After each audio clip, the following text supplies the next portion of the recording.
have arrived at your destination.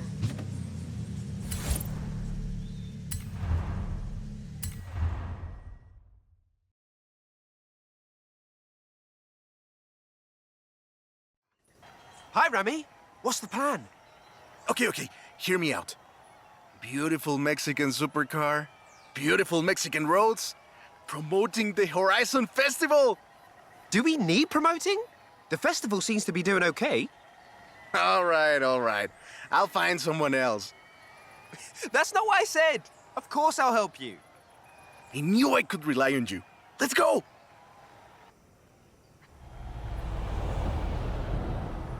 Whew. Let's get moving. Get some speed, then turn into the countryside. Really see what this car can do. In 100 yards, turn right.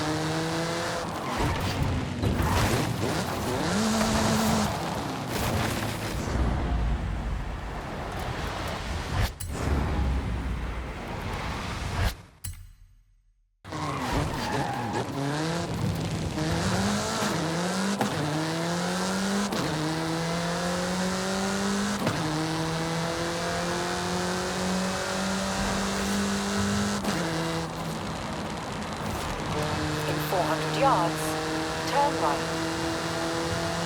Yeah, great speed! But let's see how you handle some corners. You want to tell me about the car, don't you? I thought you'd never ask! So, VUL is an abbreviation. It stands for Vehicles of Ultra Lightweight and High Performance. It was started by two brothers, Guillermo and Iker Echeverria. Less sightseeing, more going fast. The VUL 05 is a track-focused supercar, designed and produced in Mexico, but tested and optimized in the UK. I even think I saw one at the festival when I was over there. We're driving the pre-production version of the VUL 05RR, the even more track-focused version. Somehow, the designers reduced the weight by 65 kilos and increased the power to nearly 400 bhp. Then they lowered the engine by 50 millimeters to drop the center of gravity and improve cornering. Impressive. They're pretty serious about the ultra-light part. The 05RR even has an option for titanium bolts, saving another 4.5 kilos. What's the RR stand for? Road and racing.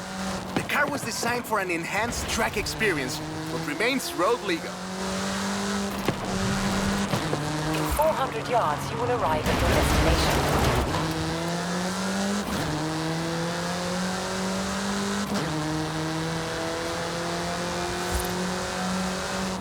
Perfect. There's a couple of other things you can help out with, if it's not too much trouble. You're never gonna let me live that down, are you? Call me.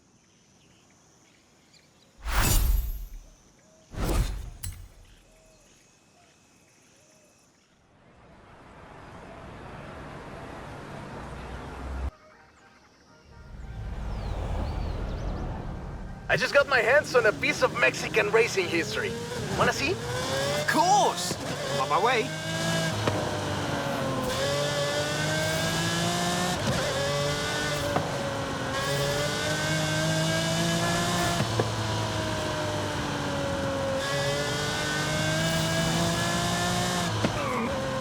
In 400 yards, turn right.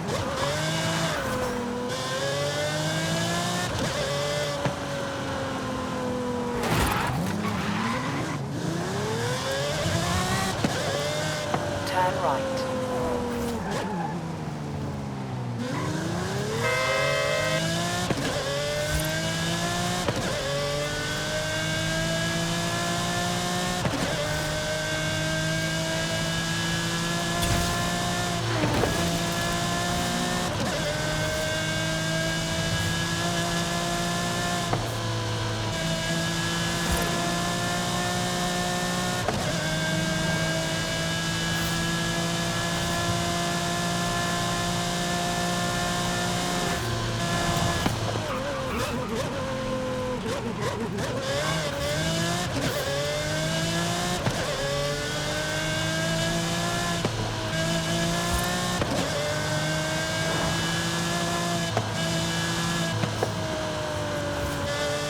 In 400 yards, turn left.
Arrived at your destination.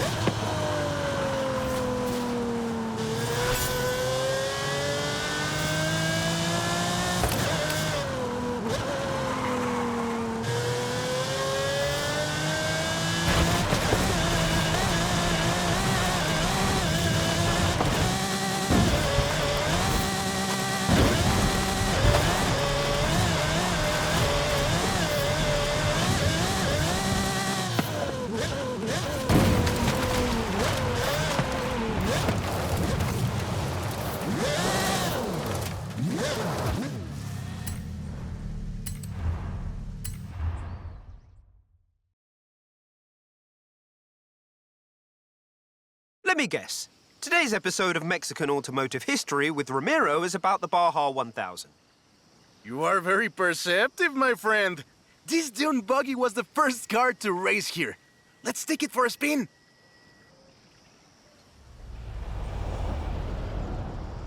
The Baja 1000 is probably the most prestigious race held in Mexico. Do you know how it all started? I assume the Myers Manx has something to do with it. Correct again. The Baja 1000 started as a very elaborate marketing campaign for the car you're driving. But let me start from the beginning. On the 22nd of March, 1962, Dave Eakins and Billy Robertson did the first real Baja run. They went from Tijuana to La Paz in 39 hours, 56 minutes on new Honda CL72 Scrambler motorcycles. So they probably were a bit sore afterwards. They got a lot of media coverage though. A year later, Myers started to work on a prototype buggy he called Old Red in his garage in Newport Beach. It was based on the VW Beetle, and it paved the way for what we know as buggies. Cars that are built for off-roading using the Beetle as a donor chassis. But I guess they wanted even more publicity because in April 1967, Myers decided to make an attempt at breaking Eakins' record. And it worked! Myers did it in 34 hours and 45 minutes, beating Eakins for more than 5 hours. The rivalry was known as Buggy Beats Bike in Baja. Sounds like something you did back in the UK, doesn't it?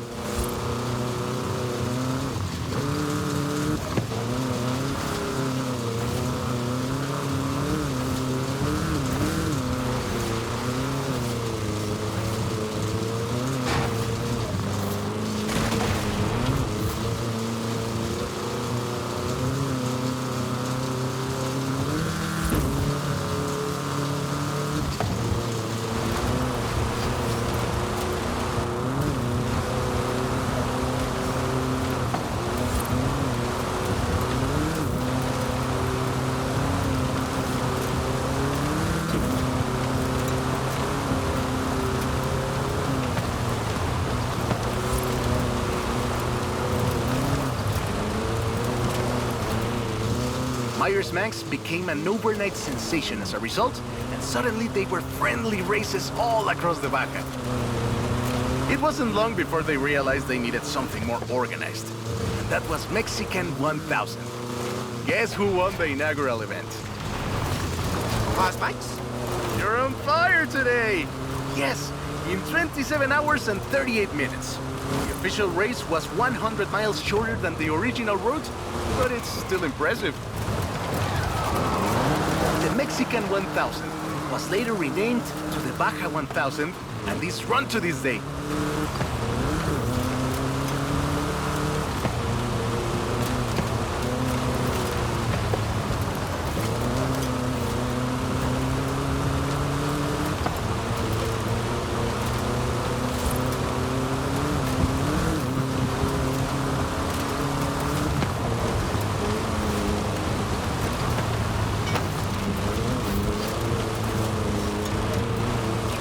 yards.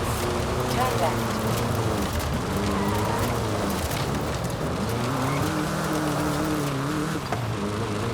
Turn left.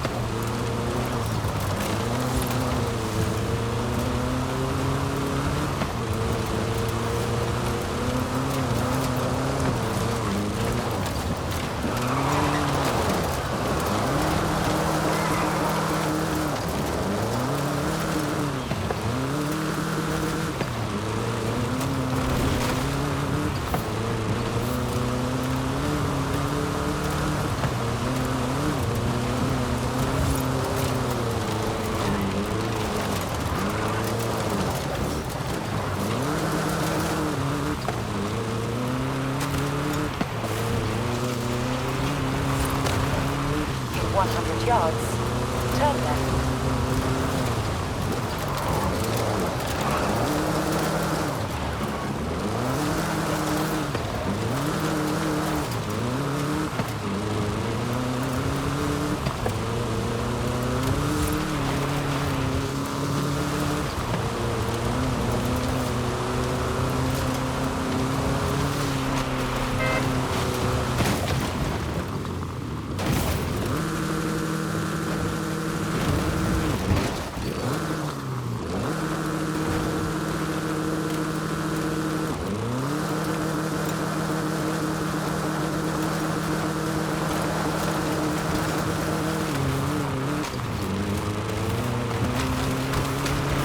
In 200 yards, turn left.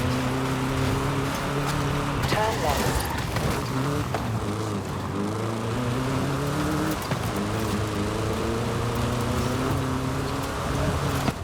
I love that story. My abuela used to tell it to me at least once a year.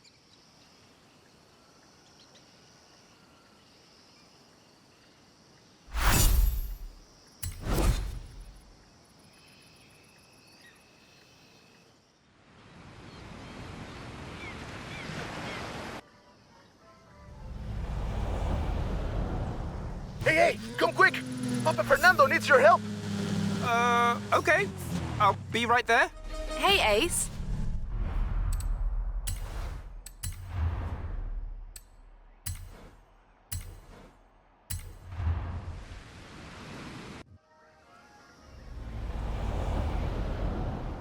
We're ready to expand. What are you thinking this time? Turn left.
In 400 yards, turn right.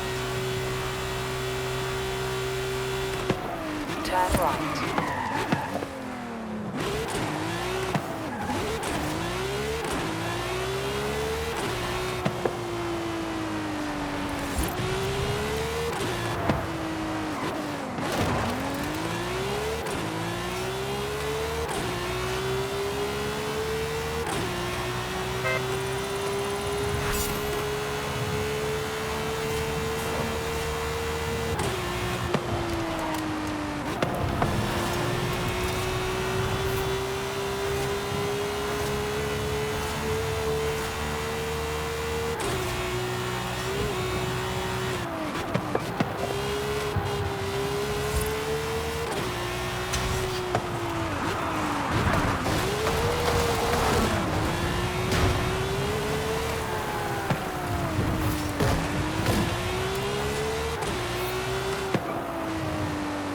200 yards, turn sharp left.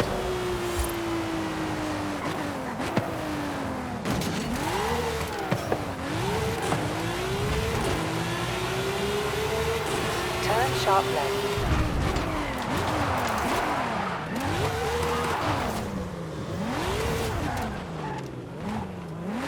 In 200 yards, turn left. Turn left. In 100 yards, turn left.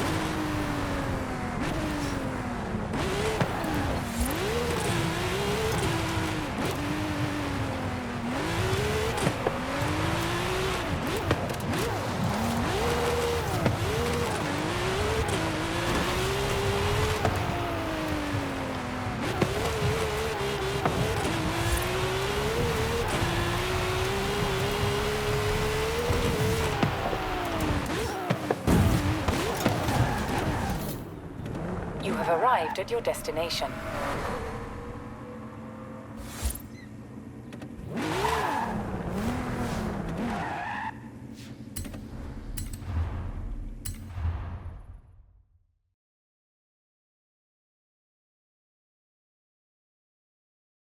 Oh, right.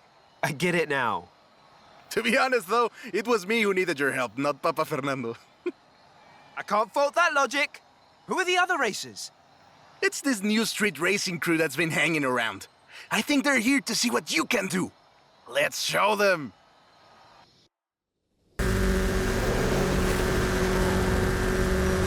Toy, he's eager. But this isn't really a street race. There's no checkpoints, just a finish line. So keep to the route and get there first.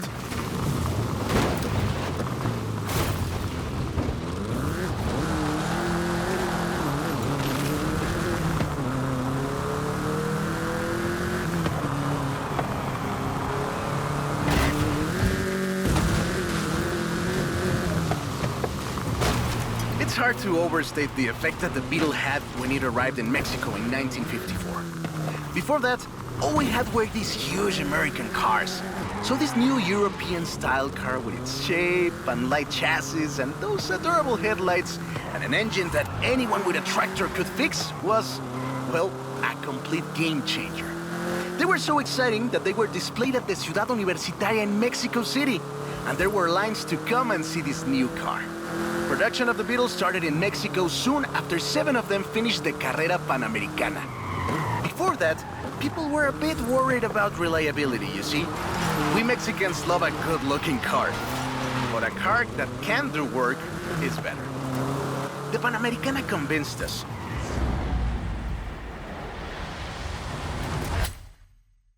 And in '61, Automex had assembled 250 of them. By '62, the first plant had opened in Jalostoc, making 10 of them a day. We love that car. So another plant opened in Puebla in 1967. And in '71, El Bocho became the official taxi of Mexico City, which is why you see so many of them today. It's funny. The first Bochos were imports, or CKDs. But in 1971, we were exporting them to Costa Rica, and back to West Germany, Austria, Belgium, everywhere in Europe. It was a sad day in 2003 when the last Volkswagen sedan Ultima Edición rolled off the production line and went home to the Volkswagen Museum in Wolfsburg. Oi! You're last! This car can do better. Wait! Watch for shortcuts! The city is full of them! So loved was the Bocho that it eventually outsold the Ford Model T to become the world's best-selling car, and was the first to reach 20 million sales. Sure, other cars have staked their claim on that title in recent years, but none are so timeless and unchanged as the Bocho.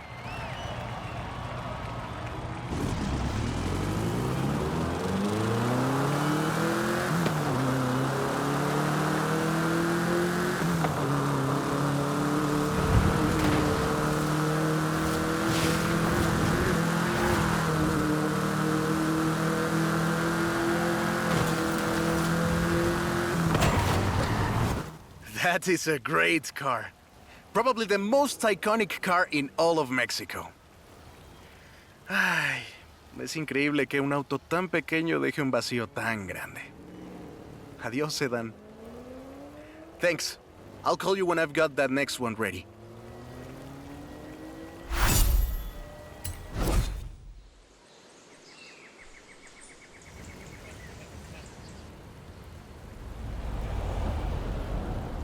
I have a brilliant idea.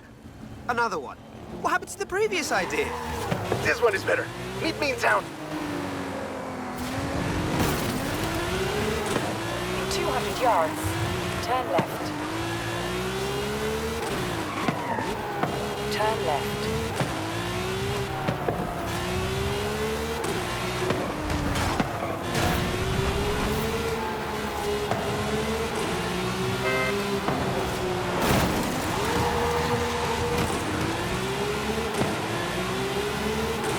In 400 yards, turn left.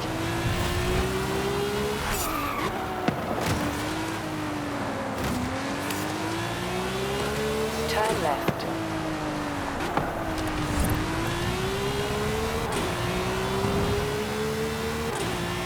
In 400 yards, turn right.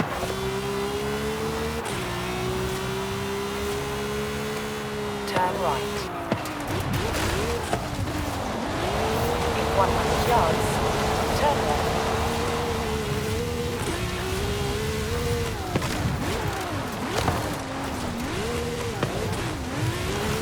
In 400 yards, turn left.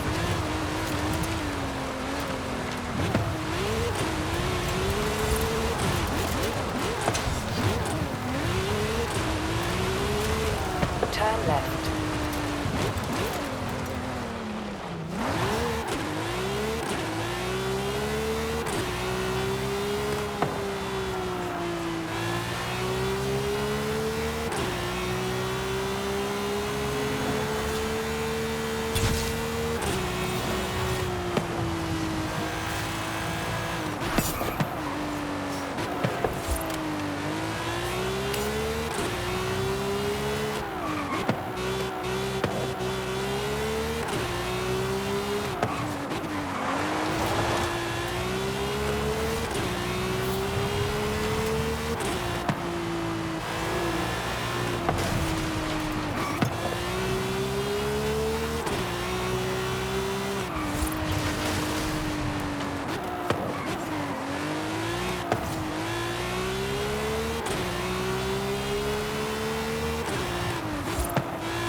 Recalculating route. In 400 yards, turn left.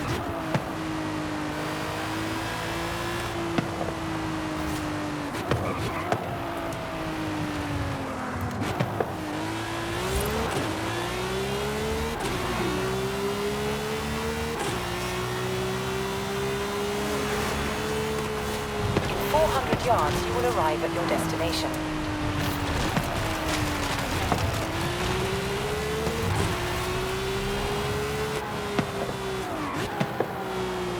Arrived at your destination.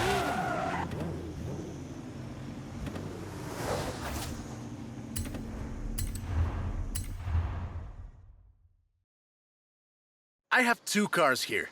A first-generation Volkswagen and a seventh-generation Volkswagen Golf. Made in Mexico for almost half a century.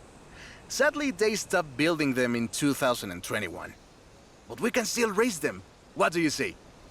To make it fair, I will give you a chance to make an informed choice. Let's go for a test drive. and I've got lots to tell you about Volkswagen Mexico. Volkswagen Mexico headquarters are in Puebla City. It started production in 1967 with the famous Beetle. As we call it, the Bocho.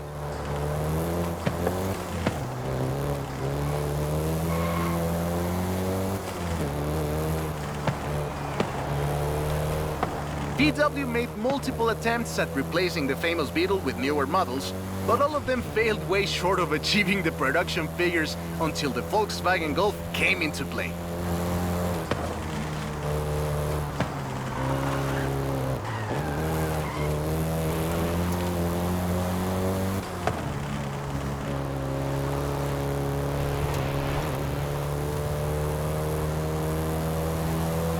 The first generation was released in Mexico as the Volkswagen Caribe and had quite a few variations, including the Golf GTI you're driving right now.